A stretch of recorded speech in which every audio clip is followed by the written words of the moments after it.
Alright, I'm doing my political ad on proposition number 2, and my name is Adrian Freitas.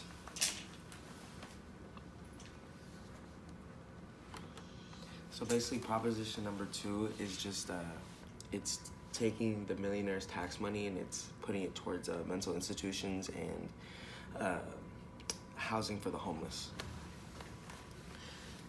So the first ad that I'll be doing is this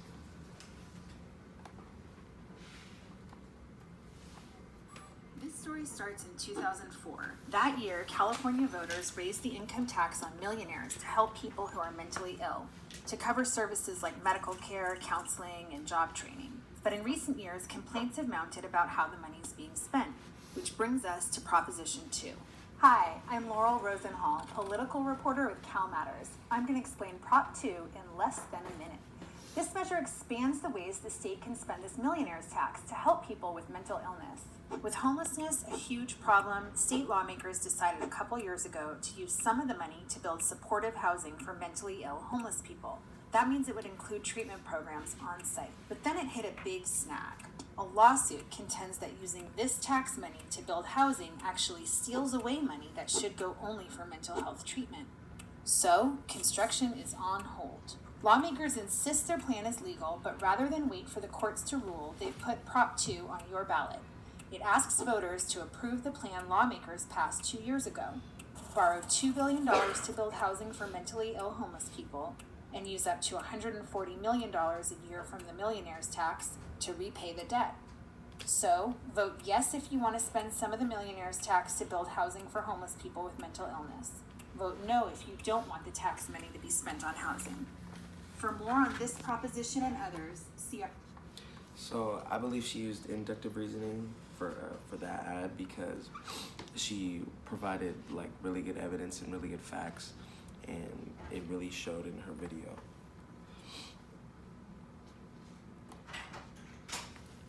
Yo, I got your messages. Oh my god. I'm taking the train like in 15 minutes. So for the next ad, this person was voting no on Prop 2, and these were her arguments. Please vote no on the No Place Like Home Act, which should have been called the Bureaucrat and Developer Enrichment Act, because that is who we feel will most benefit at the expense of those suffering with the most severe mental illnesses.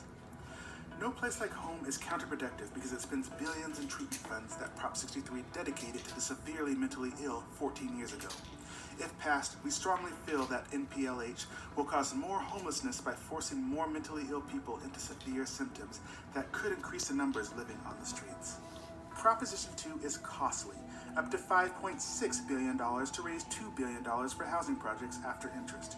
It won't all go to housing because the housing bureaucrats have already guaranteed themselves $100 million to run the program, and they have also agreed between themselves to take the entire $140 million yearly as administrative expenses, whether or not they need that amount to pay off the bonds. Developer subsidies will cost the public even more.